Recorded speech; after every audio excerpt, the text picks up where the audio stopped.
It's really about, that kind of thing that try to say anti-Semitism exists to this extent, and it's, the statistics are out there, and anti-Semitism is any form of racism, should be condemned and fought, and not be tolerated. But I think the film mostly deal with what kind of effect does it have on us as Jews, as Israelis, and I think this is like a more interesting thing for me in the film. And one of the girls which I interviewed in Auschwitz, I asked her about the experience, and she was kind of saying very openly, once we see the kind of the horrors that our people went through, a few Arabs home being demolished, it's not such a big deal. And compared to the Holocaust, nothing is a big deal. But is that the lesson that they should take with them? So there's no decompression. It's going straight from this to the army, and I think it's not a very healthy transition. Dealing so much with anti-Semitism and connecting it now to Israel, to the Middle East, it has, a devastating effect on our life in Israel. We are the insurance policy for you guys, in a way. And I don't like to be an insurance policy. I would like to live a normal life without being all the time promoted to the idea that I'm being hated and people are after me and I'm living in a dangerous place surrounded by enemies. My family has lived in Israel for many generations. There were good times, there were bad times. I lost my grandfather in the war.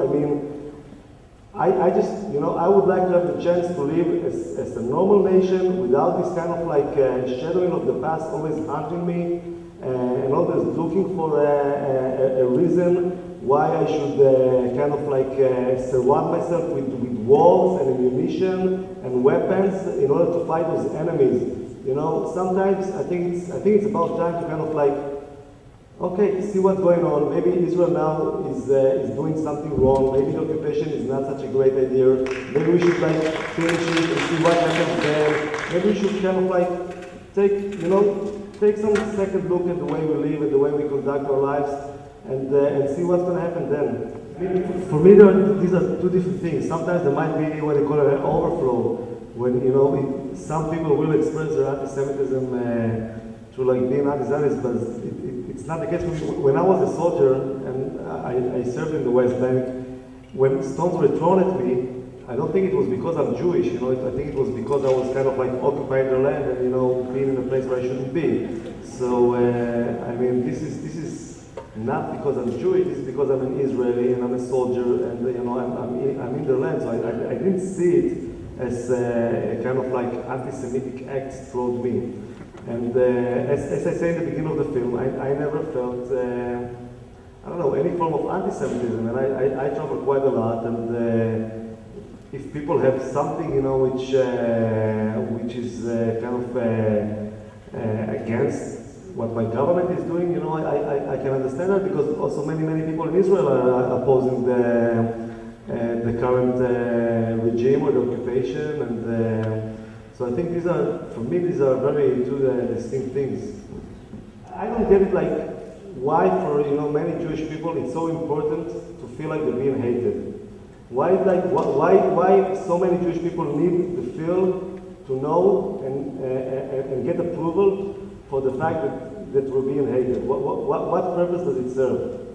What kind of role does this hate have in shaping your identity as a Jewish guy now?